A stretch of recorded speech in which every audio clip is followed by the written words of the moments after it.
로마서 강의 35번째 후회 없는 부르심이라는 제목으로 말씀을 나눠보도록 하겠습니다. 여러분 인생에서 한 번도 후회하지 않은 선택이 혹시 있으셨습니까? 지금까지 내 인생을 살아오면서 나는 한 번도 그 선택을 하고 후회하지 않았다라고 하는 그런 분들은 없을 것 같습니다. 우리 모두는 삶의 순간마다 선택의 갈림길에 서게 되고, 때로는 참 이 선택 잘했다라고 하는 그런 때도 있지만, 때로는 왜 내가 그렇게 했지라고 자책하는 또는 후회하는 그런 선택들도 종종 있습니다. 어떤 부부가 좋은 곳이라고 생각하고 정말 집을 싸게 샀다고 정말 기뻐하면서 그 집에 이렇게 들어가서 집을 사서 입주를 했는데 여기저기 문제가 있는, 법적인 문제가 있는 것을 발견하고 선택을 후회했다는 이야기를 듣기도 하고, 우리 아이들이 이제 수능이 끝나고 대학교를 계속 원서를 넣을 터인데 좋은 대학교 들어갔다고, 또 좋은 학과 들어갔다고 그렇게 생각을 했는데 막상 들어가서 보니까 전혀 본인하고 맞지 않아서 후회했다는 이야기들도 있고, 심지어 일륜지 대사라고 말하는 결혼을 해놓고도 후회하는 그런 사람들도 있습니다. 그러나 우리 하나님은 결코 후회하지 않는다, 그렇게 이야기합니다. 하나님의 선택과 부르심에는 결코 후회나 실패가 없다고 하는 것이 오늘 본문을 주는 가장 중요한 그림입니다. 오늘 또 우리 주님은 뭐라고 하십니까? 오늘 말씀에 11장 29절, 오늘 첫 번째 말씀을 같이 한번 합독하도록 하겠습니다. 같이 읽습니다. 시작. 하나님의 은사와 부르심에는 후회하심이 없느니라. 하나님의 은사와 부르심에는 뭐가 없다고요? 후회함이 없으시대요. 은사라는 말은 선물, 그렇게 번역해도 괜찮습니다. 그래서 다른 한국어 성경에는 하나님의 그 선물이라 그렇게 이야기해요. 여기서 선물이라는 것은 뭐냐면, 우리가 값없이 받잖아요. 선물은, 이것은 값없이 받은 우리의 구원을 이야기합니다. 구원. 그러니까 하나님께서 우리에게 주신 그 구원해 주시고 불러주신 그 부르심에는 결코 후회하심이나 실패가 없다는 거예요. 근데 여기서 우리가 하나 조심해야 될 그림들이 있습니다. 여기 계신 분들도 다 하나님께서 불러주셨죠. 우리들에게는 두 가지 부르심이 있어요. 첫 번째로는 구원의 부르심이 있고요, 두 번째로는 사역으로 부르심이 있어요. 사명으로 부르심. 구원해 주셨을 때는 반드시 각자의 사명들이 있습니다. 우리 교회 안에서 여러 가지 그런 사역들이 이렇게 감당합니다. 구원의 이렇게 부르심이 확실하다 할지라도 사명의 자리에 쓰임받는 걸 보면 가끔 좀 어설프기도 하고 내 자리가 맞나 하는 그런 생각이 들 때가 있습니다. 그런데 하나님 뭐라고 말씀하냐면, 하나님의 은사와 구원의 선물과 부르심에는 후회함이 없다라고 그렇게 이야기합니다. 이걸 이렇게 보시면 될 것 같아요. 여러분, 아브라함을 이렇게 보시면, 아브라함은 믿음으로 이삭을 제물로 드릴 정도로 엄청난 일을 했죠. 우리 식으로 얘기하자면, 여러분들이 오늘날 조금 각색을 해보자면, 여러분의 모든 재산을 다 팔아서 주님을 위해서 어느 날 너 진짜 다 사랑하냐? 주님이 그렇게 물어볼 때 사랑해요. 그러니까 주님이 그러시는 거예요. 그러면 내 재산을 다 팔아서 통장에 영원도 남지 않고 영원도 남기지 말고 나한테 바쳐라고 했을 때, 사실 바친다고 하면 대단한 믿음이죠. 모든 것을 하나님 앞에 맡기는 것이니까. 그런데도 그런 아브라함의 그 삶의 여정 중간중간을 보게 되면 실수 투정인 것을 많이 보게 됩니다. 약속의 땅을 떠나서 애굽 땅으로 내려가기도 하고, 애굽 땅에 내려가서는 누이라고 그렇게 해서 아내를 뺏길 뻔한 그런 일들도 있었습니다. 모세는 어떻습니까? 그는 살인자가 되어서 광야 40년 동안 은둔의 생활과 방황의 생활을 해야 했고, 다윗은 어떻습니까? 장인에게 쫓기기도 하고 아들 압살롬의 반역으로 도망자 생활을 해야 됐고, 밧세바를 범하는 그런 엄청난 잘못을 하게 되죠. 예수님의 수제자로 불리우는 베드로는 3번이나 예수님을 부인합니다. 자, 그런데 하나님의 부르심이 후회가 없다고요?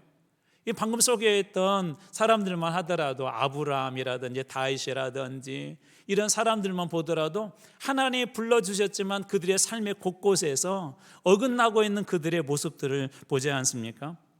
이스라엘은 어떻습니까? 하나님께 선택한 그런 민족이었는데 하나님께서 보내신 아들 독생자를 십자가에 매달아 죽여버리는 엄청난 그런 짓을 하죠. 자, 그렇다면 하나님의 선택과 부르심이 실패한 것일까요? 그렇지 않다는 것입니다. 우리 그 사람의 인생의 면면을 바라보게 되면 실수도 있고 실패도 있고, 우리 지난번에 소개했던 시처럼 구부러진 길을 가는 사람도 있고 굽은 나무처럼 그렇게 되어진 인생들이 있지만 오늘 하나님은 분명하게 하나님의 은사와 부르심은 결코 후회함이 없다 그렇게 말씀합니다. 여러분들이 잘 아는 그 사도 바울은 어떻습니까? 그도 한때 교회를 핍박했던 그런 사람이었었고 나중에 교회의 일원이 되겠다고 했을 때 많은 사람들이 저 사람 안 됩니다라고 그렇게 거부를 했어요.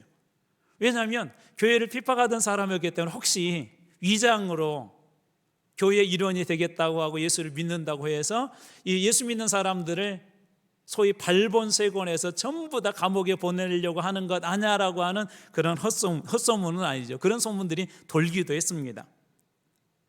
거짓말이라고 했었죠. 그가 회심했다는 건 거짓말이다 그렇게 이야기했는데 하나님은 이렇게 말씀하십니다. 사도행전 9장 15절 주께서 이르시되 가라 이 사람은 내 이름을 이방인들과 임금들과 이스라엘 자손에게 전하기 위하여 택한 나의 그릇이다. 여러분 집안에 이 특별히 우리 여성분들은 잘 한번 생각해 여러 그릇들이 있지만 자주 쓰는 그릇이 있죠. 그 중에 어떤 그릇들은 귀한 손님이 올 때 이렇게 내어주는 그런 그릇이 있어요. 아무 때나 귀하게 쓰는 그릇이 있단 말이에요. 그런데 하나님께서 이 바울을 그렇게 교회를 핍박했던 사람을 나의 택한 그릇이다 라고 그렇게 이야기합니다. 훗날 그는 하나님의 부르심대로 이방인을 위해 유럽까지 로마까지 가서 이 선교 사역을 감당하게 됩니다. 하나님께서 불러주셨다고 해서 그 사람이 완전한 사람이 아니라는 거예요. 하나님이 쓰셨다고 해서 그 사람이 완벽한 사람이라는 거 아닙니다. 그런데 하나님의 계획은 그 불완전한 중에서도 그 사람의 인생을 바꾸어 가시든지 아니면 하나님의 또 다른 계획 속에 그것을 집어넣든지 하나님의 부르심은 결국은 실패하지 않고 하나님의 부르신 목적대로 그 놀라운 일들을 이루어 가신다는 것입니다. 우리 그렇기 때문에 우리가 해야 될 일은 것은 우리를 불러주셨다면 우리가 순종하여 그분에게 맡겨드리는 것이 우리가 해야 될 일입니다. 하나님은 어떤 분이죠? 예레미야 33장 2절 말씀입니다. 이를 행하시는 여호와 그것을 만들어 성취하시는 여호와 그 이름을 여호와라. 이를 행하시는 여호와시래요. 하나님은 또 어떤 분이세요? 그것을 만들어서 성취하시는 분이시래요. 그렇다면 이를 행하고 성취하는 것은 그 사람이 아니라 누구라는 거예요? 하나님께서 그렇게 하신다는 거예요. 그 사람의 능력이나 부족함, 그 사람의 어떤 완전함이나 그 사람의 탁월한 능력이 아니라 혹은 부족한 것 때문에 하나님 제외시킨 것이 아니라 이를 행하고 그것을 성취하게 하시는 분은 누구시라고요? 하나님이시라는 거예요. 바로 여기에 우리의 소망이 있지 않습니까? 어거스틴도 한때 방랑자로 불황자로 방탕한 그런 삶을 살았던 사람 아닙니까? 그런 그가 무화과 나무 아래에서 하나님의 부르심을 그가 받죠. 또 빌리그레함 목사님, 여러분 잘 아는 세계적인 복음 전도자인 빌리그레함 목사님은요, 기독교 가정에서 태어났대. 여기도 그런 분들 계시죠. 여러분 자녀 중에 모태신앙인데 신앙도 아직 미지근하고 좀 별 볼 일 없고 예수도 믿는 듯 안 믿는 듯하고 그런 분이셨대요. 형식적인 그리스도인이었고 좀 교회에 대해서 신앙에 대해서 회의적인 그런 분이었대요. 그런데 이분이 이건 조금 도전이 되더라고요. 16살 때, 16살이면 몇 학년인가요? 이제 애들이 다 커서 이제 잘 기억이 안 나세요. 중학생 정도 되잖아요. 중학생 정도 되는 그 나이에 모카이 햄이라고 하는 그런 목사님이 그 지역에 와서 부흥회를 했는데 부흥회 때 은혜를 받았어요.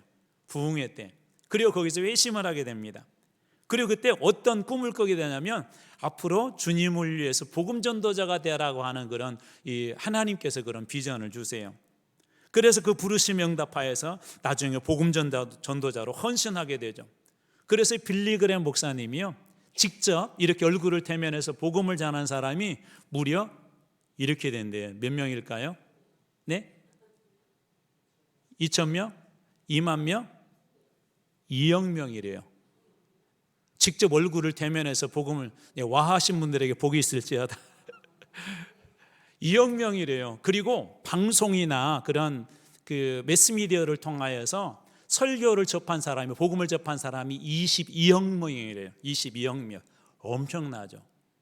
하나님께서 어떻게 보면 한때는 회의적이었었고 한때는 그가 기독교 가정에서 태어나서 믿음의 자녀로 자란 것 같았었지만 이 종교에 대해서 기독교에 대해서 그렇게 별로 감흥이 없던 사람이 부르심을 받고 나서 복음 전도자가 되라고 하는 그 사명에 그가 쓰임 받았을 때는 엄청나게 많은 사람이 목사님을 통하여서 복음을 듣고 구원을 받습니다. 여러분들이 잘 아는 C.S. 루이스도요, 한때는 무신론자였대요. 하나님을 믿지 않는 사람이었어요. 그런데 그런 사람이 하나님의 부르심에 응답했을 때 지금은 그를 통하여서 얼마나 많은 사람들에게 그렇게 영적 영향력을 미치고 있습니까? 이처럼 하나님의 부르심에는 결코 후회함이 없습니다. 교회는 어떨까요? 우리 교회도 어떻게 보면 아브라함의 실수의 모습들이 있고 다윗의 그런 실수의 모습들이 있습니다. 모세의 실수의 모습들이 있습니다. 하나님께서 우리를 교회로 불러주신 것 역시 완전해서 우리를 교회로 불러주신 것이 아닙니다. 예수님이 오라고 하신 분들 보면 완전한 분들을 부르지 않았어요. 예수님이 늘 가까이 하시고 품어줬던 사람들은 죄인들이었었고 세리들이었었습니다. 그리고 병든 자들이었었습니다. 어떻게 보면 그때 당시에 세상에서 외면당했던 사람들, 어떻게 보면 하나님의 자녀로서는 흠이 있는 사람들이었었죠. 왜냐하면 병이 있거나 어떤 그런 질병에 있는 사람들은 죄 때문에 그렇다는 그런 무의식적인 이 암묵적인 승인과 동인이 있었기 때문에 이 사람들은 어떻게 보면 죄인이었었죠. 그런데 예수님은 그런 사람들을 불러서 정말 하나님께서 멋지게 쓰십니다. 우리 교회도 마찬가지죠. 교회로 부르신 분들 보면 다 어떻게 하면 흠결이 다 있습니다. 그런데 사단은 그래서 늘 우리들에게 이렇게 이 부족한 그리스도인으로 낙인을 찍죠. 야, 너희 교회는 부족해, 너는 부족해, 너는 절대로 그렇게 할 수 없어라고 이야기하죠. 심지어 어느 때는 우리가 절망하고 있을 때 하나님께서 너를 버리셨다고 우리 귀에다가 마치 확성기를 대고 계속 이야기하는 것처럼 우리 귀에 들려옵니다. 야, 너희 교회는 안 돼, 너희 모임은 안 돼, 너희 여전도회는 안 돼 라고 그렇게 이야기하죠. 하지만 이를 누가 행하신다고요? 하나님께서. 성취하시는 분이 누구시라고요? 하나님께서 우리를 불러주셨다면 이를 행하시고 성취하는 것은 우리 주님인 걸 여러분 믿으시기 바랍니다. 그렇기 때문에 하나님의 부르심 속에 있다면 여러분 흔들리지 말아야 돼요. 하나님은 우리의 연약함에도 불구하고 자신이 시작하신 일, 우리를 불러주시고 하나님께서 행하게 하신 그 시작하신 일을 이렇게 하신대. 빌립보서 1장 6절 말씀, 너희 안에서 착한 일을 시작하신 이가 그리스도 예수의 날까지 어떻게 하신다고요? 한글 못 읽으세요? 다시 제가 한번 질문할게요. 너희 안에서 착한 일을 시작한 이가 그리스도 예수 안에 예수의 날까지 어떻게 하실 줄을 이루실 줄을 우리가 어떻게 한대요? 확신하노라. 저는 여러분들이 이 확신을 갖길 주님으로 축원합니다. 누가 이루세요? 누가? 하나님께서 이루어주세요.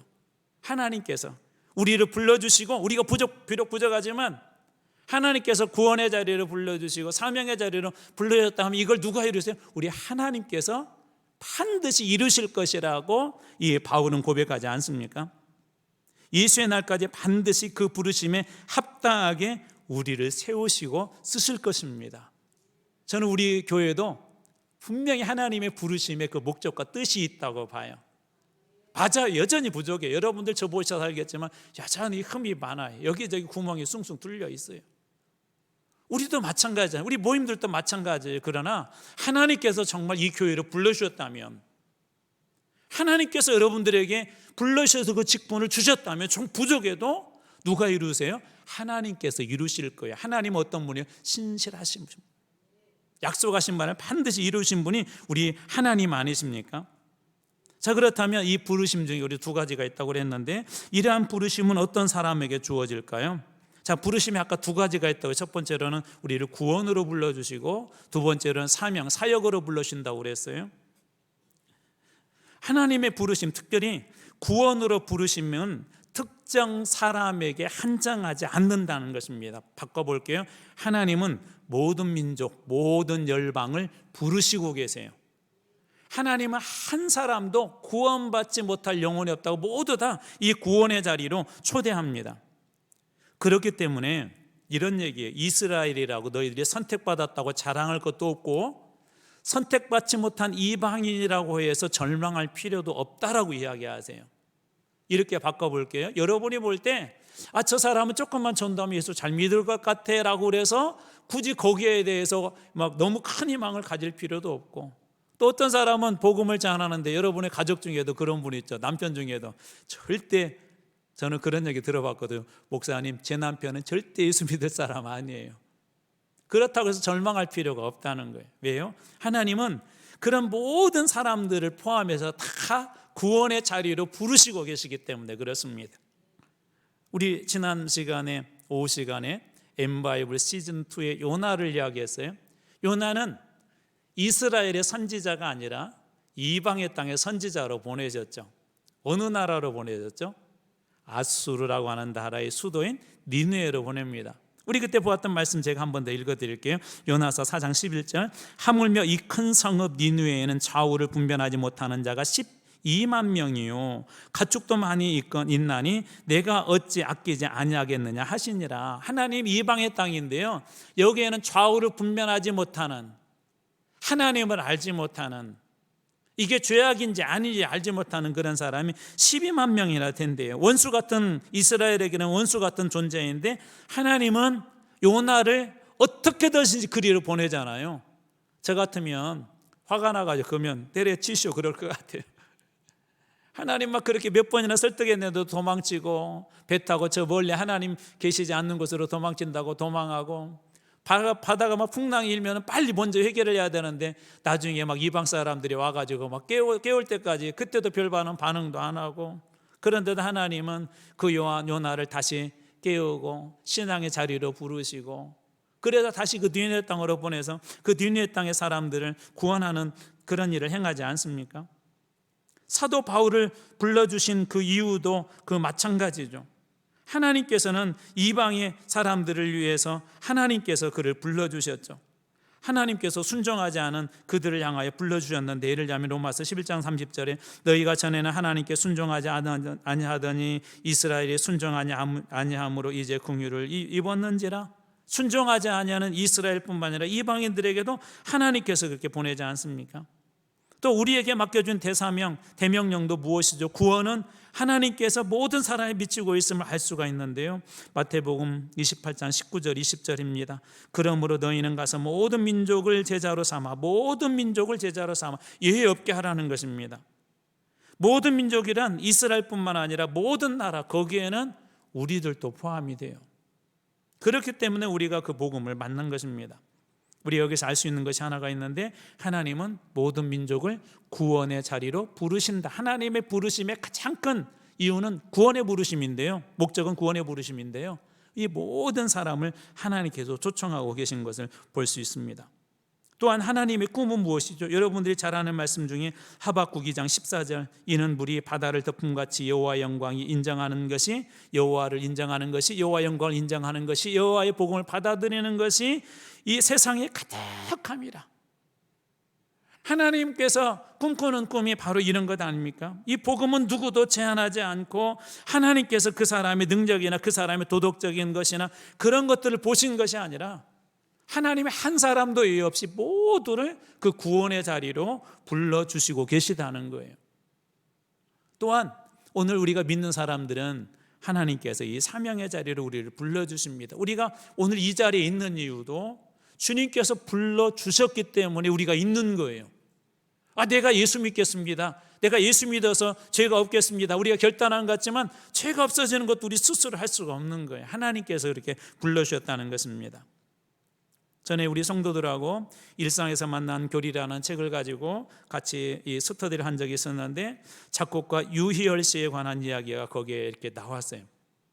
그가 어렸을 때 이 종로구 청운 효자동 골목에 이렇게 살았었대요. 여러분들도 한번 어렸을 때를 상상해 보세요. 이제 오후가 되면 학교 갔다 와서 동네에서 아이들하고 이렇게 막 뛰어놉니다. 열심히 막 놀고 있다가 해가 뉘어뉘어 지기 시작하고, 또 그쯤에서 여기저기 굴뚝에서 연기가 이렇게 나기 시작하고 집에서 밥 짓는 냄새가 이 골목에 두루 퍼지게 됩니다.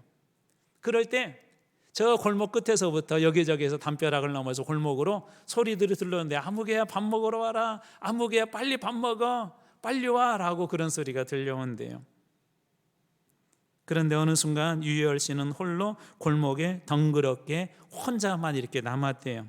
그때 그는 그때 상황을 이렇게 이야기합니다. 그 시간 나를 불러주는 사람은 아무도 없었다. 그 시간 나를 불러주는 사람은 아무도 없었다. 어머니가 계셨어요.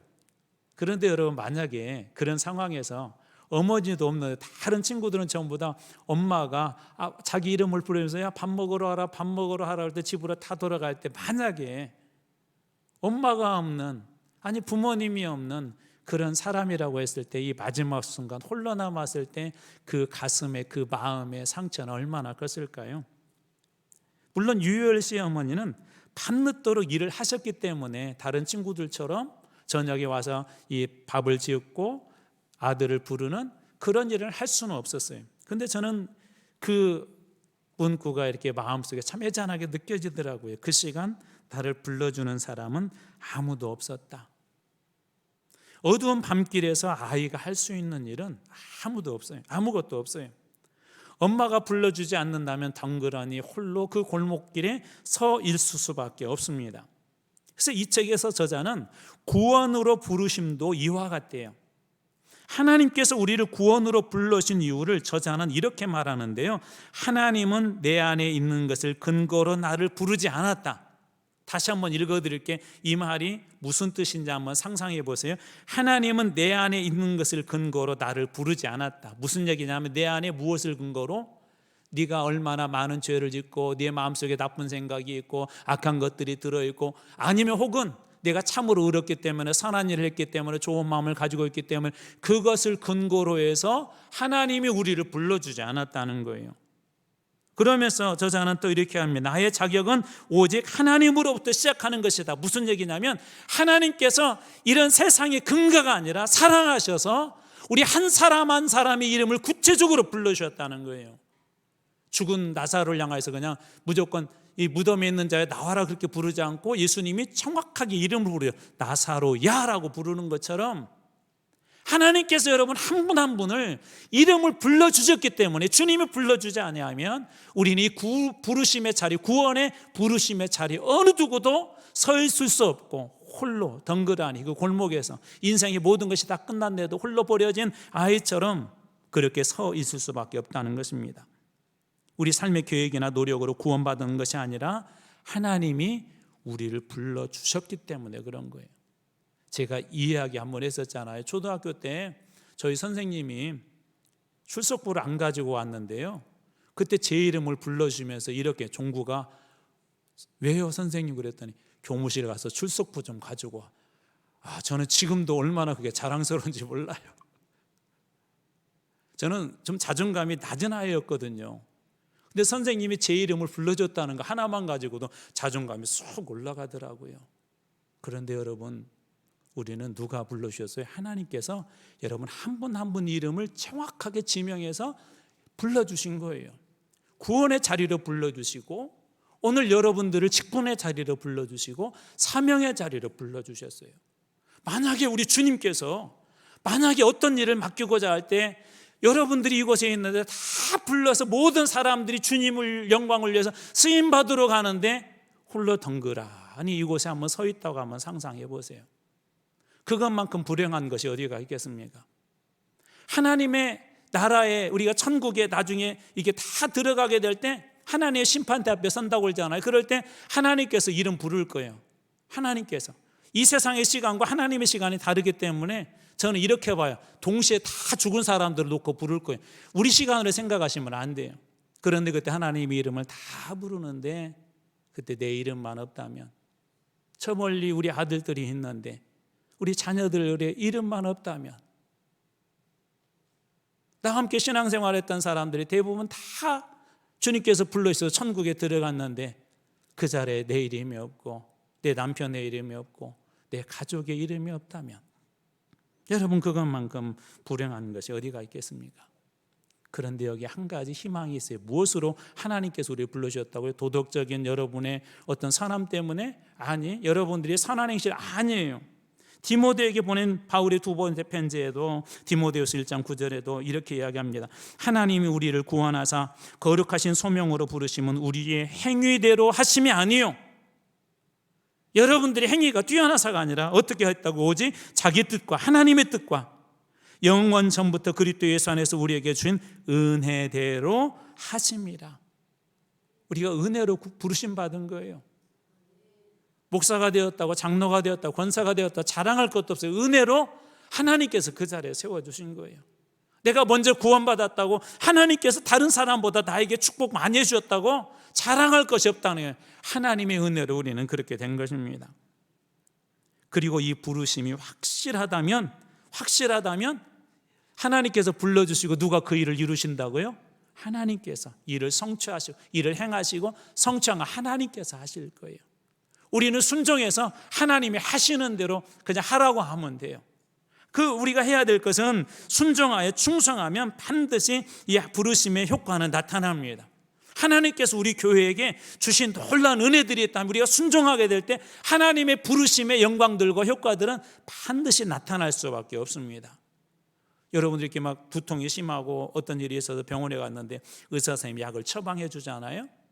그러면서 어떤 때는요, 몇 가지 규칙을 이해하기에 반드시 식후 30분에 드세요. 혹은 반드시 식사하자마자 드세요. 또 이 약은 반드시 아침에 일어나서 드세요. 또 어떤 약은 반드시 주무시기 전에 드세요. 좋은 약을 받았어요. 자, 약만 받았다고 해서 효과가 나타나지 않죠. 언제 효과가 나타나요? 그 약을 그 시와 때와 의사 선생님이 말씀하신 대로 복용할 때 나타나죠.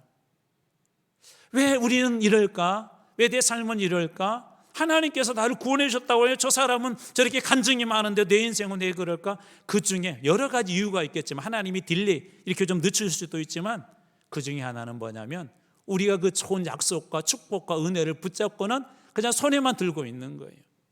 저는 순종할 때 하나님의 부르심에 놀라운 역사들이 여러분들에게도 일어나게 될 줄로 믿습니다. 여러분들이 잘 아는 윌리엄 캐리라고 하는 아주 유명한 그 선교사님이 계세요. 이분은 18세기 말 영국의 평범한 구두 수송공이었대요. 평범한 구두 수송공. 세계 선교에 대한 열정으로 오늘날에는 그를 현대 선교의 아버지라고 그렇게 불러요. 아버지라고 부른다는 것은 이게 엄청난 그런 축복입니다. 개척자니까 이거 쉬운 일은 아니죠.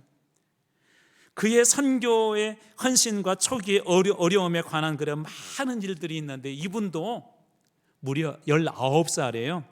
히브리서 13장 13절 말씀을 읽다가 하나님을 인격적으로 만났어요.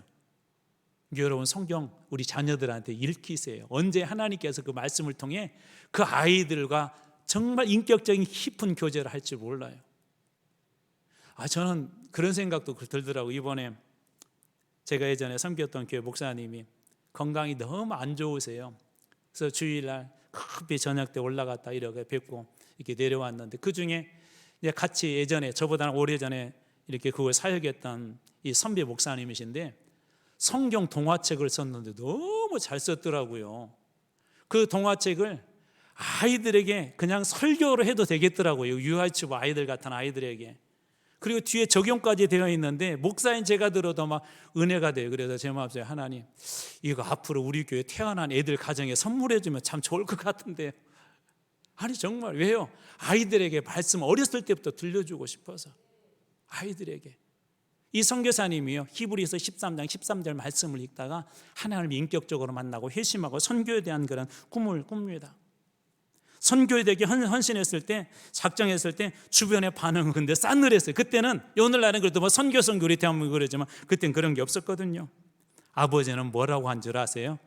선교하겠다고 하니까 이런 말 써도 될지 모르겠어요.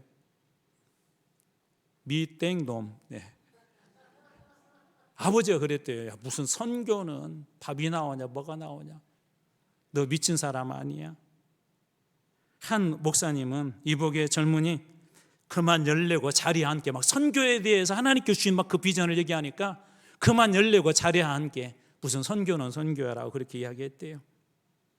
그래도 모든 민족을 구원하라는 부르심에 순종해서 인도로 갔죠. 그러나 인도에 도착한 후 아내와 자녀들이 이절에 걸렸고 아들 하나를 잃었으며 아내는 정신병에 걸리고 말았어요. 그럴 때 사단은 그럴 거예요. 봐봐, 너희 아버지 말이 맞지? 그 목사님 말이 맞지? 벵갈에서 7년 동안 열심히 사역을 했지만 여러분 이런 선교사라면 후원하겠어요? 7년 동안 벵갈에서 열심히 사역을, 이게 막 집안도 다 망가지고 가족들이 정신병에다가 막 죽기도 하고 거기에다가 열심히 사역했는데 그리스도인은 한 명도 얻지 못했어요. 성경 번역 사역을 한 번 하고 있었는데 원고와 인쇄기가 화재로 전부 다 전소되어서 모든 것들이 그냥 물거품이 다 되어버렸어요. 심지어 동인도회사로부터 추방령을 받아 선교지를 옮겨야 되는 그런 계속적인 어려움들이 있었어요. 그런데 이 윌리엄 캐리가 한 가지 분명한 게 있었어요. 하나님께서 나를 선교사로 부르셨다. 하나님께서 나를 선교사로 부르셨다. 그렇기 때문에 하나님께서 반드시 이를 이루실 것이다. 하나님께서 이걸 성취하실 거라는 그런 믿음이 있었어요. 그는 매일 새벽 5시에 정원을 교회로 삼아 그곳에서 하나님 앞에 기도하며 하나님을 더욱더 의지했습니다. 그리고 마침내 그는 인도 선교의 결실을 맺기 시작하고 오늘날 많은 사람들에게 선교에 도전을 주는 현대 선교의 아버지로 그는 불리우게 됩니다. 그는 항상 자신을 격려하고 이렇게 도전했다고 합니다. 하나님을 위해 위대한 일을 시도해라. 네가 생각하는 것보다 더 위대한 일을 시도해라. 그리고 하나님으로부터 위대한 것을 기대하라. 일을 행하신 분 누구세요? 하나님이시고 성취하는 분 누구세요? 하나님이세요. 여러분의 능력이 위대한 일을 하는 것이 아니라 하나님께서 이렇게 하신다는 거예요. 자, 그렇다면 이 놀라운 하나님의 구원의 계획과 우리 부르심의 이 계획들은 도대체 어떻게 무엇을 통해서 이루어질까요? 오늘 말씀의 33절 말씀입니다. 깊도다 하나님의 지혜와 지식에 부유하며 그의 판단을 헤아리지 못할 것이며 그의 길은 찾지 못할 것이로다. 깊도다 하나님의 지혜와 지식에 뭐라고 됐죠? 부유함이에요. 하나님의 지혜와 하나님의 지식은 우리가 생각하는 것보다도 훨씬 깊고 훨씬 크고 훨씬 높고 훨씬 넓다는 것입니다. 다시 말해서 인간의 이해를 초월한다는 거예요. 인간이 상상할 수 있는 상상을 초월한다는 것입니다. 우리의 행위나 삶이 아닌 그런 믿음으로 이렇게 우리가 로마서 지금 앞부분에 가장 중요한 핵심이 믿음으로 구원받는다는 거 아니에요. 근데 사람들이 묻죠. 그렇게 구원이 쉬워? 입으로 시인해서 시인한다고 구원받아? 그런다고 천국 가? 어떤 사람들은 그렇기 때문에 믿지 못한다고 그렇게 이야기해요. 그런데 하나님 어떤 분이세요? 지혜와 지식이 풍성한 분이시고 기쁘신 분이시고 넓으신 분이시고 헤아릴 수 없는, 그렇기 때문에 하나님께서는 믿음으로 구원받는다는 이 놀라운 일도 행할 수 있는 그런 분이신 것입니다. 오늘 본문에도 이런 권면을 하죠. 25절의 앞부분입니다. 형제들아 너희가 스스로 지혜있다면서 이 신비라고 이야기해요. 신비는 뭐죠? 인간이 가지고 있는 지식과 지혜로 다 할 수 없는 것, 구원의 신비를 이야기합니다. 그래서 어거스틴도 하나님을 만나고 나서 이렇게 고백해요. 하나님은 신비롭다는 표현을요, 하나님은 우리가 이해할 수 없도록 크시며, 하나님은 얼마나 크시다, 우리가 이해할 수 없을 만큼 크신 분이 우리 하나님이시래요. 우리가 가까이 다가가도록 우리에게 가까이 계신 분이시다. 이방에 계신 분은 멀리 계신 분이시거든요. 근데 하나님은 우리가 이해할 수 없을 만큼 크신 분이시래요. 종종 그런 생각 드시지 않으세요? 우리 여기 권사님들, 우리 장로님들, 연세 드신 분들 상상해 보세요. 지금도 이렇게 나이 많이 먹고 부모가 되고 손주 손녀까지 있는데도요, 저도 이렇게 나이를 많이 먹었는데 지금도 어머니 아버지 사랑이 너무 크다, 아직도 다 모르겠다. 이번에도 그렇게 막 건강도 안 좋으시는데 김장을 막 하신다고 추운 날, 딱 한 가지예요. 자식들 주려고. 당신 2분 사시면서 얼마나 드시겠어요? 근데 지금은 그 연세면은 며느리들한테 부탁해서 야, 몇 포기만 쳐라, 그렇게 사셔도 되는데요, 그 사랑을 이렇게 나이 먹었는데도 모르겠더라고요. 하나님의 사랑과 하나님의 신비한 능력은 우리가 절대 다 할 수 없어요. 그만큼 크시다는 것입니다. 헤아릴 수 없다는 것입니다. 그렇기 때문에 우리가 해야 할 것은 신뢰하고 순종하는 거예요. 잠언서 3장 6절 너는 범사의 그를 인정하라 그리하면 내 길을 지도하시리라 라고. 여기에 보면은 지도한다는 말을 이렇게 바꿔도 괜찮아요. 내가 성공할 것이다, 내가 순종하면 내가 형통할 것이다, 성공할 것이다 라고 그렇게 이야기합니다. 그래서 우리가 해야 될 것은 뭐예요? 순종하는 거예요. 누가 일을 행하신다고요? 하나님께서. 누가 성취하신다고요? 하나님께서. 우리는 그냥 순종하면 되는 거예요. 또 해야 될 것이 있습니다. 늘 강조하는 거지만 야고보서 1장 5절 너희 중에 누구든지 지혜가 부족하거든 모든 사람에게 후히 주시고. 하나님은 어떤 분이세요? 모든 사람에게 어떤 분이세요? 후히 주시는 분. 기억하자. 하나님은 후히 주시는 분이세요. 9節하시는 하나님께 구하라 그리하면 어떻게 하실 것이라고요? 주시리라. 후히 주신대요.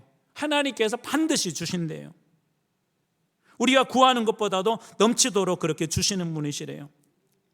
팡세에서 파스카는 인간의 그 수치는 쾌락에 굴하는 것이래. 그냥 쾌락에 끌려가는 것.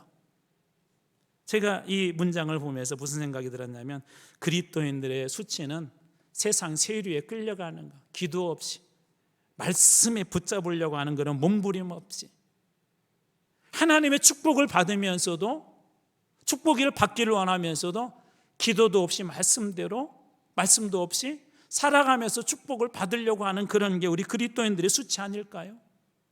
그리스도인들은 누구죠? 주님을 의지하는 사람 아닙니까? 그리스도인은 누굽니까? 주님으로부터 들려오는 음성을 듣는 사람이 그리스도인 아닙니까? 그리스도인은 누구입니까? 주님을 닮아가는 그런 사람들이, 부족하지만 닮아가려고 하는 사람들이 그리스도인 아닙니까? 운동선수들이 몸을 움직이게 되면 잠자는 운동신경이 살아난대요. 운동선수들이 어떤 운동을 하기 위해서 끊임없이 그 동작을 반복하게 되면 그 운동에 맞는 근육들이 만들어진대요. 그리고 어느 순간 그것이 능력으로 나타난대요. 배드민턴 선수들이요, 배드민턴이 최고 빠르다고 하더라고요. 그 셔틀콕이 스피드가 최고 빠른 기네스북에 오른 그 기록이 얼마냐면 중국의 푸아이펑이라는 선수가 있는데 2005년 수드리만컵이라는 곳에서 332km. 역시 별로 안 놀래. 332km라는 게 뭐냐면 제가 눈 깜빡했는데 깜빡했을 때 깜빡하는 그 안에서 뭔가 그냥 지나가는 게 지나간지도 모를 정도로. 그런데 배드민턴 선수들 어떻게 하죠? 그거 어떻게 해요? 받아내요. 물론 놓칠 때도 있지만 받아내요. 몸이 자연스럽게 반응한 거예요. 끊임없이 훈련하니까 어느 순간에 자연스럽게 그런 게 오더라도 반응하는 거예요. 저는 신앙도 비슷하다고 봅니다. 하나님 앞에 우리가 끊임없이 순종하게 될 때 어느 순간 우리의 몸과 우리의 삶과 우리의 신앙이 반응하게 될 거예요. 그때 사단박이 어떤 공격도 피하기도 하고 때로는 깨트릴 수 있는 그런 능력들이 임할 것입니다. 구두 순송공이었던 윌리엄 캐리가 세계 선교의 아버지가 될 줄 누가 알았겠어요? 우리 조영기 목사님 같은 분이 폐병으로 죽어가던 그런 분이 세계적인 부흥사가 될 줄 여러분 누가 알았을까요? 빌리그레 목사님 어떻습니까? 우리 성경에서 만나는 다윗이나 우리 바울 같은 사람들 어떻습니까? 거기에 분명한 하나님의 놀라운 은혜가 있는데 첫 번째로 하나님께서 그들을 부르셨다는 거예요. 그리고 하나님께서 그들을 쓰셨다는 것입니다. 그들이 순종하게 되어드렸을 때 하나님의 위대한 일들이 이 땅에 이루어진 거예요. 그렇다면 그 약속과 그 놀라운 축복들은 이분들에게만, 성경에 있는 분들이나 이렇게 유명한 목사님이나 선교사님들에게만 있을까요? 그렇지 않습니다. 저는 하나님께서 우리 교회도 그렇게 쓰기를 소망합니다. 여러분도 그렇게 쓰기를 소망합니다. 여러분의 자녀들도 하나님께서 이렇게 불러주셔서 쓰기를 원합니다. 누가 그걸 행하신다고요? 하나님께서. 누가 성취하신다고요? 우리 주님께서. 제가 말씀을 준비하다 그러다가 이 축복의 말씀이 생각이 났어요. 예레미야 33장 9절 말씀. 이 성읍이, 이걸 이렇게 바꿔보세요. 여러분은 바꿔서 속으로 읽어보세요. 이 교회가 세계 열방 앞에서 나의 기쁜 이름이 될 것이며 찬송과 영광이 될 것이요 그들은 내가 이 백성에게 베푼 모든 복을 들을 것이요 내가 이 성읍에, 이 교회에 베푼 모든 복과 모든 평화들로 말미암아 세상이 두려워하며 떨리라. 그런데 여러분, 이 놀라운 축복이 앞에 조건이 하나가 붙어요. 여러분이 잘 아는 333이에요. 333. 예레미야 33장 3절 말씀. 너는 내게 부르짖으라. 내가 내게 응답하겠고 내가 알지 못하는 크고 엄밀한 일을 내게 보이리라. 기도할 때 하나님의 부르심은 완벽한 효과가 나타나요. 하나님은 신실하신 분이십니다. 하나님은 오늘 말씀에도 결코 그 부르심에 후회가 없대요. 어두운 방 안에 스위치를 켜기만 해도 어둠이 사라지는 것처럼 우리가 지금 해야 할 일은 하나님의 신실하심을 믿고 내 능력이 아니라 현재 나의 도덕적 수준이나 신앙적 수준이 아니라 하나님의 그 신실함을 믿고 그분의 부르심에 우리는 순종함을 맡겨드릴 때 주님께서 이 일을 행하시고 성취하시고 이루실 것입니다. 그리고 오늘 마지막 로마서 11장, 우리 로마서는 크게 두 부분으로 나눠 1장에서 11장은 이론이에요. 그 영광의 하이라이트는 이렇게 마무리하는데요, 마지막 절 36절은 한 목소리로 읽고 마치도록 하겠습니다. 같이 읽습니다. 36절, 11장 36절입니다. 자, 시작. 이는 만물이 주에게서 나오고 주로 말미암고 주에게로 돌아감이라. 그에게 영광이 세세 있을지어다. 아멘. 만물이 누구에게서 나온다고요? 주님에게서. 그리고 또 누구로 말미암는다고요? 주로. 또 누구에게 돌아간다고요? 주에게로. 저는 이 모든 축복 여러분들에게 있어서 여러분의 삶의 부르심의 자리가 여러분들을 통해서도 더 복된 자리가 되고 또 여러분들을 통해서 이 교회가 복된 교회가 될 줄로 믿습니다. 기도하겠습니다.